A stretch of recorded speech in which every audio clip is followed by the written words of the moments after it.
65 বইয়ের লেখক রঞ্জিত যশ। वन्दे मातरम् वन्दे मातरम् सुजलां सुफलां मलयज शीतलां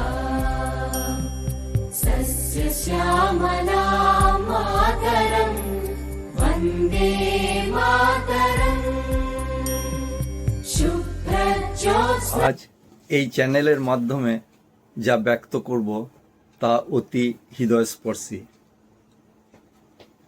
সম্মিলিত প্রচেষ্টায় ও অনেকের উৎসাহে ভারতবর্ষের স্বাধীনতা সংগ্রাম নিয়ে যে গ্রন্থটি লেখা হচ্ছে তা 8টি খণ্ডে প্রকাশ করা হয়েছে, বাকি 5টি খণ্ড প্রকাশের পথে।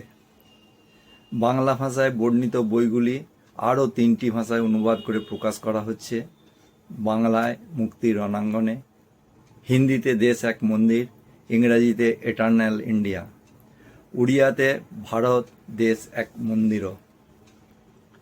আমি আজ বাংলায় লেখা মুক্তির রণাঙ্গনের প্রথম খণ্ডটির কথা বলবো। সম্রাট জাহাঙ্গীরের বদান্যতায় ইউরোপীয় বণিক সম্প্রদায় ভারতের গোয়ায় বিষবৃক্ষ রোপণ করেন। কালক্রমে সেই বিষের কারণে পতন ঘটে নবাব সিরাজউদ্দৌলার। রাজতন্ত্র হস্তান্তর হয় সুচতুর ইংরেজ বণিকের হাতে। শাসক দেশের হোক বা ভিন দেশের হোক, সে যদি পালন পোষণের পরিবর্তে নিজেদের সুখ স্বপ্ন পূরণের জন্য শাসন শোষণে বিশ্বাসী হয়, তবে তা দেশের পক্ষে ভয়াবহ ক্ষতিকারক হয়। শাসন শোষণে বিশ্বাসী হয়, এই ধ্রুব সত্য কথাটি প্রথম উপলব্ধি করেন পাঞ্জাবের খালসা বাহিনীর প্রতিষ্ঠাতা শিখ গুরু নানকজি ও বাংলার চৈতন্য মহাপ্রভু।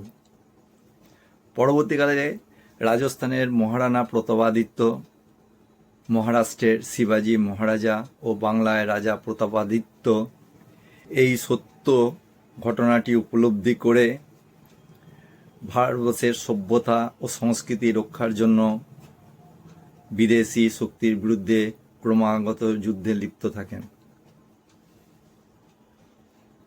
শাসকদের সাগর তরঙ্গের ন্যায় অবিরাম অন্যায় অবিচারের ঢেউগুলি ভক্তি ও শক্তির সম্মিলিত প্রচেষ্টায় প্রতিহত হতে থাকে, কিন্তু মানুষের সচেতনতার অভাবে তা চিরস্থায়ী রূপ নিতে পারে না। ফলে শাসকের পরিবর্তন হলেও শাসন শোষণের পরিবর্তন হয় না। এই কথাটি প্রথম উপলব্ধি করেন শিখ গুরু তেগ বাহাদুর। এই শক্তিশালী ইংরেজদের বা ইস্ট ইন্ডিয়া কোম্পানির দ্বারা মুন্নি বেগমের প্রতি জঘন্য অন্যায়ের প্রথম প্রতিবাদ করেন বীরভূমের মহারাজ নন্দকুমার। ফলস্বরূপ ইংরেজদের বিচারে 1775 সালের 5ই আগস্ট তিনি ফাঁসিতে মৃত্যুকে বরণ করে শহীদ হন। তিনি প্রথম ভারতীয় যিনি ইংরেজদের বিচারে মৃত্যুদণ্ডে দণ্ডিত হন। আজও তার সাক্ষ্য বহন করে খিদিরপুরের সন্নিকটে ফাঁসির কুয়ো নামে খ্যাত লুপ্তপ্রায় কুয়োটি। প্রাচীন ভারতীয় সমাজ দক্ষ পরিচালক ও অভিভাবকের অভাবে যখন জরাজীর্ণ, ঠিক তখনই সনাতন সমাজের অনুজ বৌদ্ধ সমাজের প্রভাবে অহিংসায় আক্রান্ত ভারতীয় সমাজ। এই সুযোগে বিদেশি শক্তির ক্ষণে ক্ষণে আঘাতে ভারতীয় সমাজ স্থানে স্থানে চূর্ণ বিচূর্ণ হতে থাকে। ভয় অভাব গ্রাস করে ভারতীয় সমাজকে। ফলে হতাশগ্রস্ত ভারতীয় সমাজের মানুষেরা দলে দলে অন্য সমাজের সংখ্যা বৃদ্ধি করতে থাকে। ভারতীয় সমাজের এক শ্রেণীর মানুষ নিজেদের অস্তিত্ব রক্ষা করতে বিদেশি প্রভুদের কাছে বিক্রি করে দেয় নিজেদের বাহুবল, আর নিজেদের সুখ সম্পদের কথায় বিবর হয়ে নিজেদের সমাজের সর্বনাশ করতে থাকে। দেশি বিদেশি শাসক প্রভুদের কাছে যখন ভারতীয় সমাজের নাভিশ্বাস উঠছে, ঠিক সেই সময়ে অর্থাৎ 1772 খ্রিস্টাব্দের 12ই মে ভারতবর্ষের বর্তমান পশ্চিমবঙ্গের অন্তর্গত হুগলি জেলায় রাধানগরে জন্মগ্রহণ করেন এক মানব শিশু, পিতা রামাকান্ত রায়, মাতা উমা দেবী। ওনার কথা বিস্তারিতভাবে জানতে পারি পাঞ্জাব প্রদেশের লুধিয়ানা আর্য কলেজ থেকে। জানতে পারলাম যদি কেউ নবভারতের পথপ্রদর্শক, নবভারতের প্রবর্তক বা নবভারতের জনক হন, তা তিনি একমাত্র রাজা রামমোহন রায়। বিশাল ভারতের বিশাল শরীরধারী, পাহাড়ি ঝর্ণার জলধারার ন্যায় স্বচ্ছ হৃদয়ের অধিকারী রাজা রামমোহন রায় প্রথম উপলব্ধি করলেন যে পুরুষ মহিলার সম্মিলিত শক্তিই পারে পরাধীনতার শৃঙ্খল থেকে মুক্ত করে দেশকে সার্বিক উন্নতির পথে এগিয়ে নিয়ে যেতে।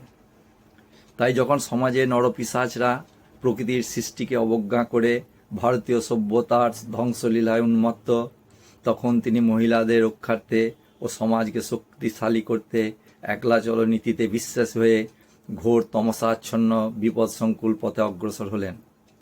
বহুদিন ধরে বহু কষ্ট ভোগ করে, বহু অর্থ ব্যয় করে, বহু অপবাদ সহ্য করে, বহু দৌড়ে দৌড়ে ঘুরে ক্লান্ত পথিক অবশেষে নতুন পথের দিশা খুঁজে পেলেন। সেই পথে একে একে অগ্রসর হলেন ঈশ্বরচন্দ্র বিদ্যাসাগর মহাশয়, পণ্ডিত শিবনাথ শাস্ত্রী, আনন্দমোহন বসু, দেবেন্দ্রনাথ ঠাকুর, রানী রাসমণি প্রভু মহান ব্যক্তিবর্গ।